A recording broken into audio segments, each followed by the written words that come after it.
கர்த்தருடைய பரிசுநாமத்துக்கு ஸ்தோத்திரம். நம்ம நிறைய கிறிஸ்தவர்கள் நமக்கு ஒரு தேவைகள், கஷ்டங்கள், ஒரு ஆறுதல் இதெல்லாம் ஒண்ணு நமக்கு தேவைப்படும்போது நம்ம என்ன பண்றோம்னா, உடனே நம்ம மனுஷங்கிட்ட போறோம். நம்ம ஏன் மனுஷங்கிட்ட போறோம்னா, நம்ம மனுஷன தானே நம்ம கண் முன்னாடி பார்க்கிறோம் இல்லையா? ஏன்னா நம்ம கூடவே நம்ம பிறந்ததுலேருந்து மனுஷங்க கூட இருக்கிறாங்க.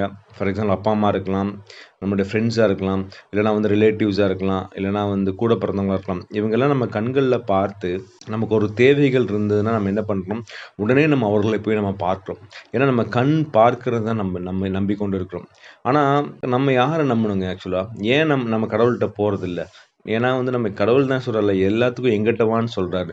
பட் நம்ம ஏன் கடவுள்ட்ட போ முடியலன்னா, நம்ம கடவுள் நம்ம கண்களால பார்க்கறதில்ல. கடவுள் எப்படிப்பட்டவர்? அவருடைய குணாதிசயம் என்ன? அவர் எவ்வளவு அன்புள்ளவர்? அவர் எவ்வளவு மகத்துவம் உள்ளவர்ன்னு சொல்லி நம்மனால அவர அனுபவிக்க முடியறதில்ல. நம்ம கடவுள கண்ணாலயும் நம்ம பார்க்க முடியறதில்ல. அதனால தான் என்ன ஆகுதுன்னா, நம்ம உடனே நமக்கு ஒரு தேவைன்னா, நம்ம மனுஷங்கிட்ட போயிட்டுருக்கோம். ஆனா வசனம் எப்படி சொல்லுது இல்லைங்களா? எபிரேயர் நீங்க 11:6 வாசிங்கன்னா, விசுவாசம் இல்லாமல் தேவனுக்கு பிரியமா இருப்பது கூடாத காரியம். ஏனென்றால் தேவனிடத்தில் சேருகிறவன் அவர் உண்டென்றும் அவர் தம்மை தேடுகிறவர்களுக்கு பலன் அளிக்கிறார் என்றும் விசுவாசிக்க வேண்டும். நம்ம விசுவாசம் எங்க இருக்கணுமா? தேவனிடத்துல இருக்கணுமா? அதை விட்டுட்டு நம்ம மனுஷனிடத்துல போயிட்டு, ஏன்னா நம்ம தேவனிடத்துல கேட்கும்போது அவர் என்ன சொல்றாரு?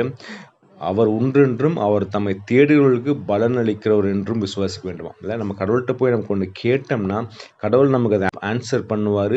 அந்த தேவையை சந்திப்பாருங்கிற ஒரு விசுவாசம் இருந்தால் தான் நமக்கு அது நடக்கும். நமக்கு நிறைய நேரம் அந்த விசுவாசம் இல்லை. ஏன்னா நம்ம தேவனை நம்ம கண்ணார காணல. ஏன்னா மனுஷங்கிட்ட போகும்போது என்ன ஆகுதுன்னா, நம்ம கஷ்டங்கள் குறைவுகள்லாம் சொல்லும் போது அவன் அதை ஏளனமாக பார்ப்பாங்க. இவனுக்கு ஒரு பிரச்சனையாங்க, இவனுக்கு அப்படி ஆயிடுச்சாம், நம்மளை குறித்து அவங்க என்ன பண்ணிருவாங்க, ஒரு காசிப் பண்ணிகிட்டே இருப்பாங்க. அதே மாதிரி நம்ம மனுஷன்கிட்ட போய் நமக்கு ஒரு தேவைன்னு நிற்கிறோம். ஃபார் எக்ஸாம்பிள் ஒரு பணம் தேவை இருக்குது.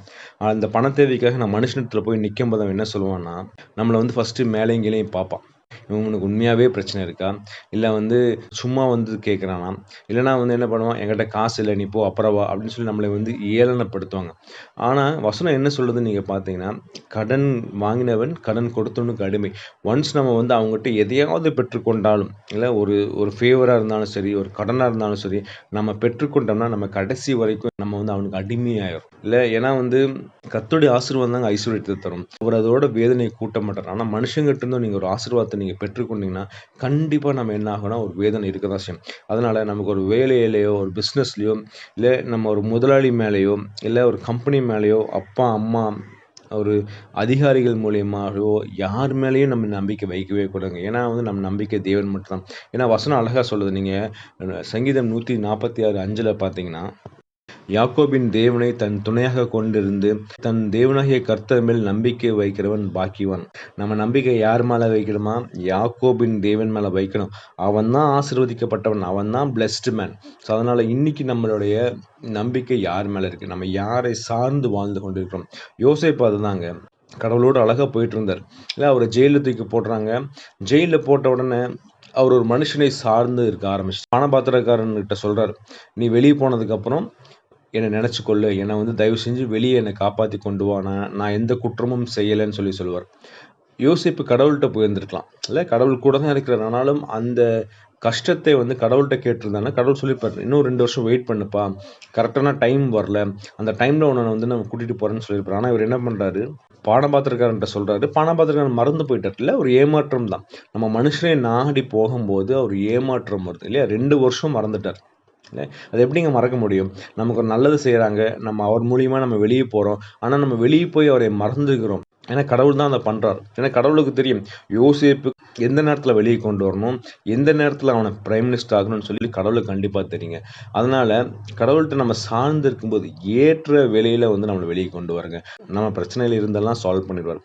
நம்ம அதை விட்டுட்டு மனுஷனை நோக்கி போனோன்னு வச்சுங்களேன், கண்டிப்பாக அவன் நம்மளை கீழே தாங்க பார்ப்போம். ஸோ அதனால் இன்றைக்கி நம்ம யோசிச்சு பார்ப்போம், எந்த காரியத்துலலாம் நான் மனுஷனை சார்ந்திருக்கிறேன், இல்லை என்னுடைய வேலையை சார்ந்திருக்கிறேன், என்னோடய தொழிலை சார்ந்திருக்கிறேன், என்னுடைய உயர் அதிகாரிகளை நான் சார்ந்திருக்கிறேன், இல்லை என் ஃப்ரெண்ட்ஸை சார்ந்திருக்கிறேன். இது எல்லாத்தையும் முதல்ல நம்ம என்ன பண்ணுவோம், தூக்கி போடுவோம். நம்முடைய சார்பு, நம்முடைய நம்பிக்கை கடவுள் தான். நம்ம எதுனாலும் அவர்கிட்ட போய் கேட்பாங்க. அவர் அழகாக நமக்கு கொடுத்து நம்மளை தட்டி தூக்கி எடுத்து அழகாக ஏற்ற வழியில் எப்படி யோசேப்பை அழகாக கொண்டு போய் நிறுத்தினாரோ அதே மாதிரி நம்மளையும் கொண்டு போய் நிறுத்த வல்லவராக இருக்கிறார். அதனால் நம்ம யாக்கோபின் தேவன் மேலே நம்ம நம்பிக்கை வைப்போம். இந்த உலகத்தின் மனுஷர்கள் மேலேயோ, நாசியில சுவாசமுள்ள மனுஷன் மேலேயோ நம்ம நம்பிக்கை வைக்காம, நம்மை படைத்த தேவன், இந்த உலகத்தையும் சர்வத்தையும் படைத்த தேவன் மேலே நம்பிக்கையாக இருப்போம். அவர் நம்மளை விடுவிக்க வல்லவராக இருக்கார். கர்த்தர் தாமே இந்த வசனத்தை ஆசீர்வதிப்பாராக. ஆமென்.